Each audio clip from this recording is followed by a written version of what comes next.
নমস্কার বন্ধুরা, তিয়াশাস রেসিপিতে সকলকে স্বাগত জানাই। আজ বানিয়ে দেখাবো সজনের ডাঁটা দিয়ে একটা নিরামিষ রেসিপি, যেটা গরম গরম ভাতের সঙ্গে খেতে দুর্দান্ত লাগে। আর যে কোনো নিরামিষ দিনে আপনি এটা খুব সহজেই ঘরে থাকা সামান্য কিছু উপকরণ দিয়ে তাড়াতাড়ি বানিয়ে নিতে পারবেন। এই সজনে ডাঁটা খাওয়া আমাদের স্বাস্থ্যের পক্ষে খুবই উপকারী, আর এ সময় প্রচুর পরিমাণে সজনের ডাঁটা পাওয়া যায়। যে কোনো নিরামিষ দিনে আপনারা এরকম একটা সজনে ডাঁটার রেসিপি বানিয়ে নিতে পারেন। তো আমি এখানে কিছু সজনের ডাঁটা নিয়েছি। ডাঁটার সুতোগুলো ছাড়িয়ে একটু লম্বা করে কেটে নিয়েছি। আর নিয়েছি একটা মিডিয়াম সাইজের আলুগুলোকে আমি পাতলা করে কেটে নিয়েছি। আর এখানে হাফ কাপ মতো মুগের ডাল জল দিয়ে ভিজিয়ে 2 ঘন্টা রেখে দিয়েছিলাম। এবার আমি একটা মিক্সিং জারের মধ্যে এই মুগের ডালটাকে ভরে নিচ্ছি। মুগ ডালটা 2-3 বার ভালো করে জল পাল্টে পাল্টে ধুয়ে নিয়েছিলাম। এখন জল ছাড়াই এই মুগ ডালটাকে এই রকম একটা মিহি পেস্ট তৈরি করে নিতে হবে। এখন এই ডালের পেস্টটাকে একটা বড় বাটির মধ্যে ঢেলে নিচ্ছি।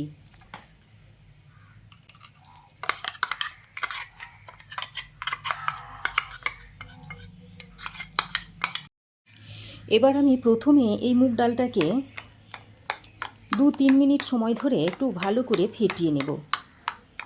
এই ফেটানোর সময় একদিকে করে এইভাবে কেক ব্যাটার যেভাবে ফেটায় ঠিক সেইভাবে ফেটিয়ে নিতে হবে। এইভাবে এলোমেলো করে যদি ফেটিয়ে নেন তাহলে বড়াটা ফ্লাফি হবে না। আমি এটা মুগ ডাল দিয়ে বানাচ্ছি, তবে আপনারা চাইলে মুসুর কিংবা ছোলার ডাল দিয়েও এটা বানিয়ে নিতে পারেন। যত এভাবে ফেটিয়ে নেবেন বড়া তত ফুলবে। প্রায় 2-3 মিনিট সময় ধরে মুগ ডালের পেস্টটাকে আমি খুব ভালোভাবে ফেটিয়ে নিয়েছি। এবার এখানে কিছু মশলা অ্যাড করব। প্রথমেই এর মধ্যে দিয়ে দিচ্ছি স্বাদ মতো নুন, সামান্য পরিমাণে একটু হলুদের গুঁড়ো দিয়ে দিচ্ছি, আর 1/4 চামচ পরিমাণ লঙ্কার গুঁড়ো দিয়ে দিচ্ছি। এবার দিয়ে দিচ্ছি 1 চামচ মতো আদার পেস্ট। মশলাগুলো দিয়ে ডালের ব্যাটারের সঙ্গে আরও খানিকক্ষণ মিশিয়ে নিচ্ছি। দেখুন, ব্যাটার আমার খুব ভালোভাবে মেশানো হয়ে গেছে। এবার গ্যাস অন করে কড়াই গরম করে এর মধ্যে দিয়ে দিচ্ছি অল্প 1 চামচ মতো সর্ষের তেল। এই বড়াগুলো ভাজতে খুব বেশি তেলের দরকার হয় না। তেলটা দিয়ে কড়াইয়ের গায়ে তেলটাকে ভালোভাবে স্প্রেড করে দিচ্ছি। এইভাবে যদি স্প্রেড করে দেওয়া হয় তাহলে বড়াগুলো ভাজতে সুবিধা হবে, বড়াগুলো কড়াইয়ের গায়ে আটকে যাবে না। এবার যে ডালের মিশ্রণটা তৈরি করে রেখেছিলাম তার মধ্যে থেকে এইভাবে চামচের সাহায্যে অল্প অল্প নিয়ে এরকম বড়ার আকারে দিয়ে দিচ্ছি।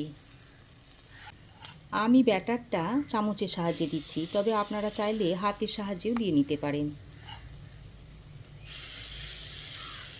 আপনাদের যেমন সুবিধা হবে ঠিক সেইভাবে করে নেবেন। সব বড়াগুলো কিন্তু একসঙ্গে ভাজা যাবে না, তাই আমি 2টো শিফটে বড়াগুলোকে ভেজে নেব। বড়ার এক সাইড শক্ত হয়ে এলে বড়াগুলোকে উল্টে দিচ্ছি। এ সময় গ্যাসের ফ্লেমটাকে লো টু মিডিয়ামে রাখতে হবে, তা না হলে বড়াগুলো পুড়ে যেতে পারে।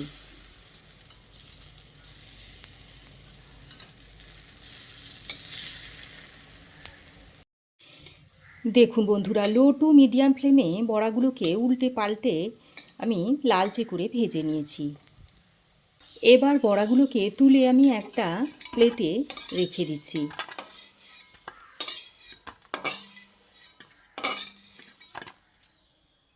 ওই একইভাবে আমি বাকি বড়াগুলোকেও ভেজে নিচ্ছি।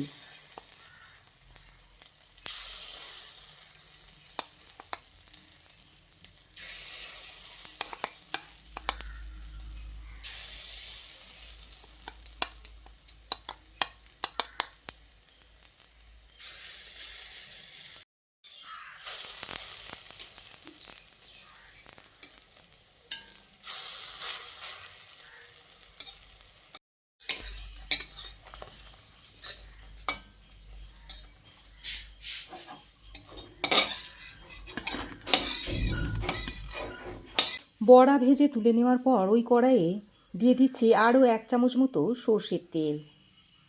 তারপর কেটে ধুয়ে রাখা আলুগুলোকে দিয়ে ভেজে নিতে হবে।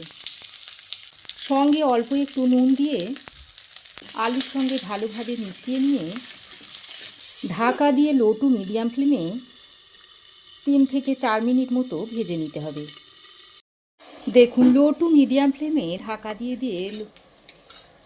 3-4 মিনিট সময় ধরে আলুটাকে বেশ লালচে করে ভেজে নিয়েছি। আর মাঝে আমি ঢাকাটা খুলে 2-1 বার নেড়ে চেড়েও দিয়েছিলাম। এবার আমি এই ভাজা আলুটাকে তুলে রেখে দিচ্ছি।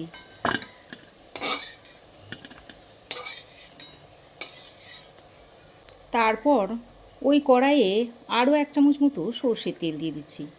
এবার ওই তেলে একটা তেজপাতা ছিঁড়ে দিয়ে দিচ্ছি একটা শুকনো লঙ্কা। লঙ্কাটাকে ফাটিয়ে দেবেন, তা না হলে ছিটকে চোখে লাগতে পারে। আর সঙ্গে দিয়ে দিচ্ছি 1/2 চা চামচ মতো 5 ফোড়ন। এবার ফোড়নগুলো দিয়ে তেলের সঙ্গে কিছুক্ষণ এইভাবে নেড়ে চেড়ে মিশিয়ে নিতে হবে। ফোড়ন কয়েক সেকেন্ড তেলের সঙ্গে নেড়ে চেড়ে মিশিয়ে নিয়ে এবার এর মধ্যে দিয়ে দিচ্ছি একটা বড় সাইজের কুচনো টমেটো। সঙ্গে অল্প একটু নুন দিয়ে দিচ্ছি, যাতে টমেটোটা তাড়াতাড়ি সফট হয়ে আসে। নুনটা দিয়ে টমেটোর সঙ্গে ভালো করে নেড়ে চেড়ে মিশিয়ে নিয়ে টমেটোটাকে কিছুক্ষণের জন্য ভেজে নিতে হবে। এখন আমি ঢাকা দিয়ে টমেটোটাকে 2-1 মিনিট ভেজে নিচ্ছি। দেখুন, টমেটো কিছুক্ষণ ঢাকা দিয়ে কষিয়ে নেওয়ার পর টমেটো দেখুন অনেকটাই নরম হয়ে এসেছে।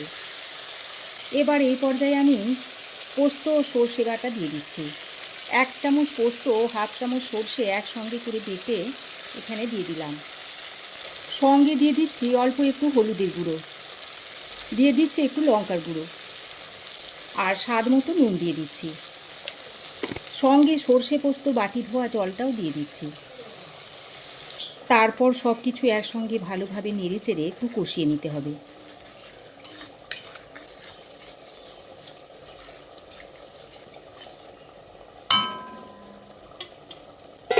এবার ঢাকা দিয়ে 2-3 মিনিট মতো কষিয়ে নেব। দেখুন, ঢাকা দিয়ে 3 মিনিট মতো কষিয়ে নিয়েছি। আর দেখুন, মশলা টমেটো খুব ভালোভাবে কষানো হয়ে গেছে। এবার কেটে ধুয়ে রাখা ডাঁটাগুলো এর মধ্যে দিয়ে দিচ্ছি। ডাঁটাগুলো দিয়ে মশলার সঙ্গে বেশ খানিকক্ষণ ধরে কষিয়ে নিতে হবে। আর এই কষানোর সময় গ্যাসের ফ্লেমটাকে অবশ্যই লোতে রাখতে হবে।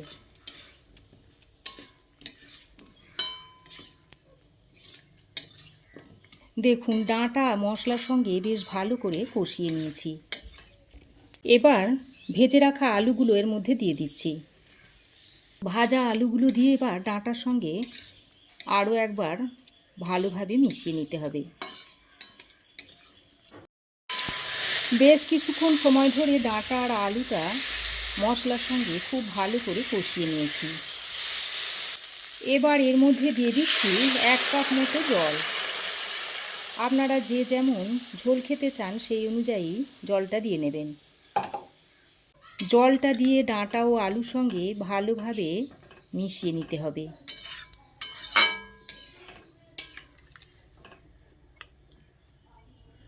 তারপর ঢাকা দিয়ে 4 থেকে 5 মিনিট মতো রান্না করে নিতে হবে। 4-5 মিনিট ঢাকা দিয়ে রান্না করে নেওয়ার পর দেখুন, ডাঁটা আলু খুব ভালোভাবে রান্না হয়ে গেছে। আর আলু ডাঁটা সব কিছুই দেখুন ভালোভাবে সেদ্ধ হয়ে গেছে। দেখুন, ডাঁটাও খুব ভালোভাবে সেদ্ধ হয়ে গেছে। এবার আমি ভেজে রাখা মুগ ডালের বড়াগুলো এর মধ্যে দিয়ে দিচ্ছি। বড়াগুলো দিয়ে ডাঁটা আলুর সঙ্গে আরও একবার ভালোভাবে মিশিয়ে নিয়ে ঢাকা দিয়ে আরও 2-3 মিনিট রান্না করে নিচ্ছি। এর ফলে বড়াগুলো জলটা টেনে বেশ ফুলে যাবে। আরও 2 মিনিট ঢাকা দিয়ে আমি রান্না করে নিয়েছি। আর বড়াগুলো দেখুন ঝোল টেনে বেশ অনেকটাই মোটা হয়ে গেছে।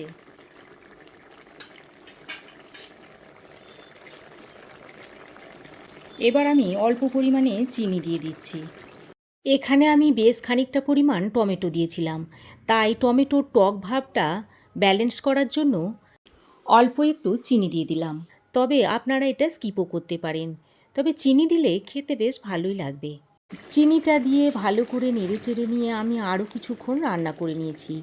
তো দেখতেই পাচ্ছেন বন্ধুরা, কত সহজে নিরামিষ সজনে ডাঁটার একটা সুস্বাদু রেসিপি তৈরি হয়ে গেল। এই রেসিপিটা গরম ভাতের সাথে খেতে অসাধারণ লাগে। এই রেসিপিটা একবার হলেও আপনারা বানিয়ে দেখতে পারেন। আশা করি আজকের এই রেসিপি আপনাদের অবশ্যই ভালো লেগেছে। আর ভালো লাগলে একটা লাইক, শেয়ার ও কমেন্ট করবেন। পাশে থাকা বেল আইকনটা অবশ্যই প্রেস করবেন। আর আমার চ্যানেলে নতুন বন্ধু হয়ে থাকলে প্লিজ চ্যানেলটা সাবস্ক্রাইব করার অনুরোধ রইল। আজ এ পর্যন্তই। আবার দেখা হবে নতুন কোনো রেসিপি নিয়ে নেক্সট এপিসোডে। সে পর্যন্ত ভালো থাকবেন, সুস্থ থাকবেন। ধন্যবাদ।